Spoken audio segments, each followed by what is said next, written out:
ኤርትራ ምዕሩይነት ጾታ ምዝጊባቶ ዘላ ገስጋስ ኣብ ኒውዮርክ ኣብ ዝተቃንዐ ርክብ ሞጎስ ረኺቡ ካብቲ ቦታን ዝበፅሐና ሓበሬታ ሃብቶም ፍረዝጊ ብመልክዕ ፀብጻብ ኣዳልይዎ ኣሎ ሻም ተወልደ ከቕርቦ እዩ ብምትሕብባር ቋሚ ተልእኾ ኤርትራ ኣብ ውድብ ሕቡራት ሃገራትን ቤት ጽሕፈት ውድብ ሕቡራት ሃገራት ኣብ ኤርትራን ብ16 መጋቢት ኣብ ከተማ ኒውዮርክ ኣብ ዝተወደበ ርክብ ኤርትራ ኣብ ምዕሩይነት ጾታ መዝጊባቶ ዘላ ገስጋስ ሞጎስ ረኺቡ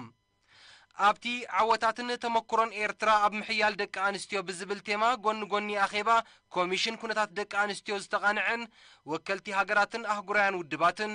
ህዝባውያን ሓይልታት ብኣደ መንበር ዝተመርሐ ላዕለዋይ ልኡኽ ሃማደአም ከምኡውን ክኢላታት ዝተሳተፍዎ ርክብ ቋሚ ኣምባሳደር ኤርትራ ኣብ ውድብ ሕቡራት ሃገራት ኣቶ ግርማ ኣስመሮም ኤርትራ ኣብ ዘለዋ ውሁብን ውሱንን ባህርያውን ሰብኣውን ጸጋታት ተሞርኪሳ ስኒትን ምንባርን ህዝባ ዓቂባን ዘይከኣል የለን ዝብል ኩነታ ኣእምሮ ኣብ ዜጋታታ ኣስሪፃን ኣብ ጎደና ልምዓት ትምርሽ ከም ዘላ ገሊጹ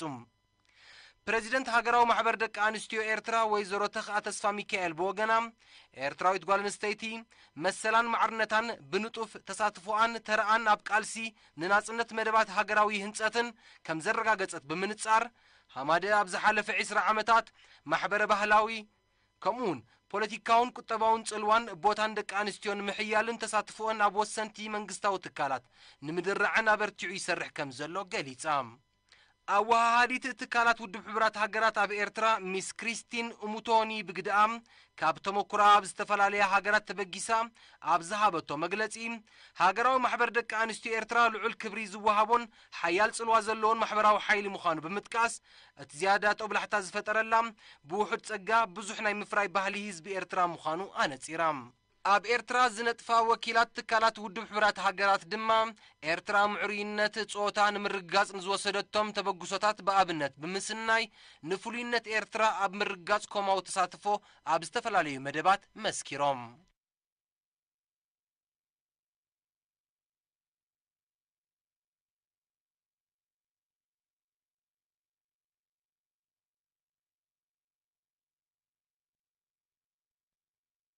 ሰንበል ዝተተኽለ ኣብ ምሕጻብ ኩሊት ማለት ዲያልሲስ ዝነጥፋ ማሽናት ብ19 መጋቢት ኣገልግሎት ክህባ ጀሚረን ሜዲካል ዳይሬክተር ሆስፒታል ደንበሰንበል ዶክተር በረኸት ስባህቱ ነሪና ብዝሃቦ ሓበሬታ ኣገልግሎት ዲያልሲስ ክሳብ ሕጂ ኣብ ሃገራዊ መወከሲ ሆስፒታል ኦሮታ ጥራይ ክወሃብ ምጽንሑ ብምጥቃስ ሆስፒታል ደንበሰንበል ነዚ ኣገልግሎት ዝክህብ ምጅማሩ ነቲ ኣብ ሆስፒታል ኦሮታ ክረአ ዝጸንሐ ጻዕቂ ከቃልል ዘለዎ እምነት ገሊጹ ንኽልተ ዓመታት ዘካይድ ጥረ ነገራትን ተዋዲዱ ከም ዘሎ ዝሓበረ ዶክተር በረኸት ነተን ማሽናት ዘካይድ ዓቕሚ ሰቡን ሰልጢኑ ከም ዘሎ ረዲኡ ኢጣልያዊ ዶክተር ሮበርቶ ፒቲቶ ብዛዕባ እቲ ብኢጣልያናውያን ነበርቲ ካላብሪያ ዝተለገሰ ንዋት ኣመልኪቱ ኣብ ዝሃቦ ሓበሬታ ብመሰረቱ ህዝቢ ዞባ ካላብሪያ ምስ ህዝቢ ኤርትራ ካብ ዘለዎ ፍቕሪ ዝነቅል ምዃኑ ብምምልካት ኣብ ምዕባለ ኣገልግሎት ጥዕና ኤርትራ ገለ ኣበርክቶ ክንገብር ኣለና ካብ ዝብል ቅዱስ ሓሳብ ተበጊሶም ከም ዝበርከቱ ኣፍሊጡ ካብተን ብኢጣልያናውያን ነበርቲ ዞባ ካላብሪያ ዝተለጊሰን ዘለዎ 13 ማሽናት ተን 5 ድሮ ኣገልግሎት ክህባ ጀሚረን ከም ዘለዋ ተን ዝተረፋ ድማ ብዙሕ ተጠቀምቲ ተራእዩ ኣብ ኣገልግሎት ክውዕላ ምዃነን ካብ መምሕዳር ሆስፒታል ደንበሰንበል ዝተረኽበ ሓበሬታ ኣመልኪቱ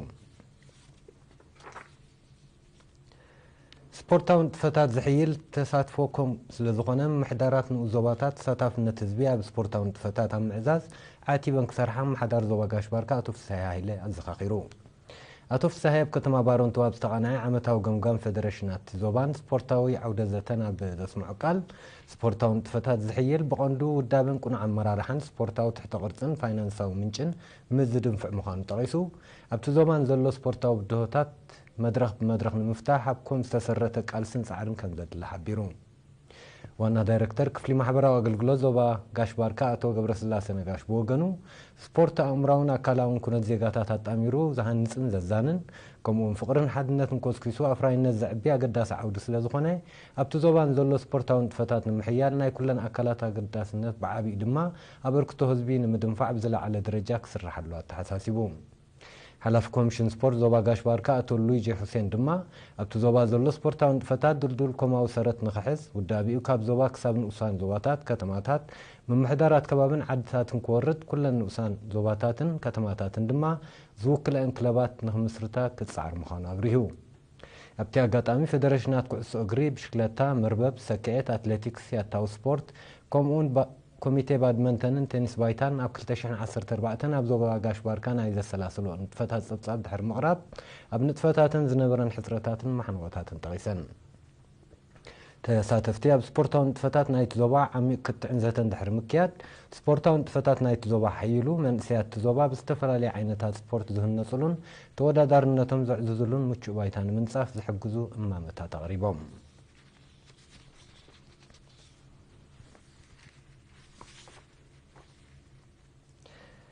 اب مبل 19 كفل زمن استسالين ባህላዊ ብዙሕነት ተፈጥሮአዊ ጸጋታት እንታዊ ህንጻታትን ጉዕዞ ምዕባለን ኤርትራ ዘንጸባርቕ ምርኢት ፎቶግራፍ ትማል ምሸት ኣብ ኣስመራ ተኸፊቱ ፊያመት መስፍን ዘዳለወቶ ጸብጻብ ኣርሲ መስመሮም بمتحوبار ባህላዊ ጉዳያት ግደፍን አሊያንስ ፍራንስን ዝተወደበ ካብ 1870 ክሳብ 1940 ዝተሳለ ንባህሊ ጸጋታትን ጉዕዞ ምዕባለን ኤርትራ ዘንጸባርቕ 85 ኣሳል ዝሓቆፈ ምርኢት ፎቶግራፍ ብ18 መጋቢት ኣብ ኤምባሲራ ሆቴል ተኸፊቱ ኣብቲ መኽፈት ስነ ስርዓት ዳይሬክተር አሊያንስ ፍራንስ ኣስመራ ሚስስ ሴሲል አንቶኒቲ ኣብ ዝስማዓቶ ቃል እቲ ናይ መበል 1920 ክፍለ ዘመን ስእልታት ኤርትራ ዘጠቃለለ ምርኢት ካብ 3 ኣልበማት ዝተመርጸ ምዃኑ ብምጥቃስ እቲ ስእልታት ብኩሉ መለክዕታት ፎቶግራፍ ብርቂ ከም ዝኾነን ነቲ ግዜ ብልክዕ ዘንጸባርቕ ምዃኑን ገሊጻ ነቲ ስእልታት ፎቶግራፍ ዝኣከበን ዝመረጸን ፈረንሳዊ ናይ ታሪኽ ተመራማሪ ሚስተር ጆሲ ማሬበል ተሳተፍቲ ኣብ ዘቕርቦ ብፕሮጀክተር ዝተሰነየ መግለጺ እቲ ስእላዊ ምርኢት ኣብቲ እዋን እቲ ዝነበረ ባህሊ ልምዲ ኣነባብራን ብዙሕነትን ህዝቢ ኤርትራ ዝገልጽ ስለ ዝኾነ ንመጻኢ ወለዶታት ብዝግባእ ክመሓላለፍ ዝግብኦ ምዃኑ ጠቒሱ ንምድላው ኣስታት 4 ዓመታት ከም ዝወሰደሉ ኣነጺሩ ብዛዕባ እቲ ምርኢት ቀሪቡ ዘሎ ስእልታት ርእይቶኦም ዝሃቡ ተሳተፍቲ ድማ እቲ ምርኢት ንጥንታዊ ምስልታት ኤርትራን ህዝባን ኣጉልሕ ዘርኢ በቐሊሉ ዘይርከብን ብዝግባእ ክዕቀብ ዘለዎን ታሪኻዊ ሰነድ ምዃኑ ብምሕባር ዘለዎም ኣድናቆት ገሊጾም እቲ ብትሻዕተ ቋንቋታት ኤርትራ መግለጺ ዝተገብረሉ ስእላዊ ምርኢት ንኽልተ መዓልቲ ክፉት ኮይኑ ከም ዝጸንሕ ኣብ ዝመጽእ ወርሒ ድማ ኣብ ከተማታት ኣቁርደት ባሮንቱ ደቀ ምሓረ ከረን ባጽዕን መንደፈራን ክቐርብ ምዃኑ ዝረኸብናይ ሓበሬታ ኣነጺሩ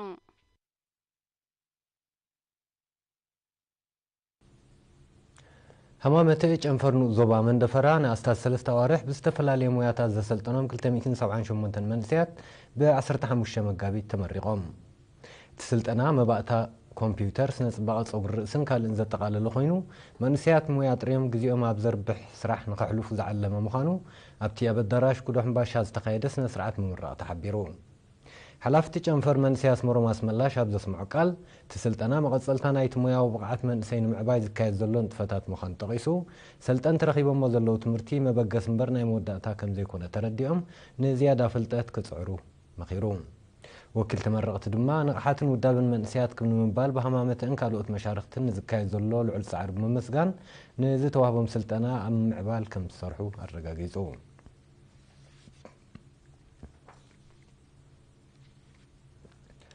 أبال هجرات كانت قدم مشكلة إرترا مخسب دبساي تعوات نايتي تمار ربع 18 مجابيز تسلاسلة سالساي مدرخ زور ستيف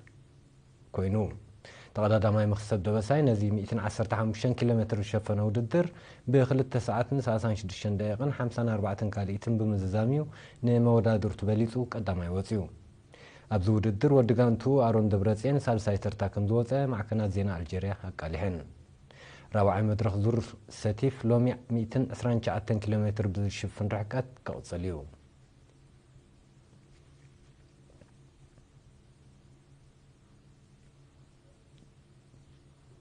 زسعبه براوزينا يدحر زحصر مساقري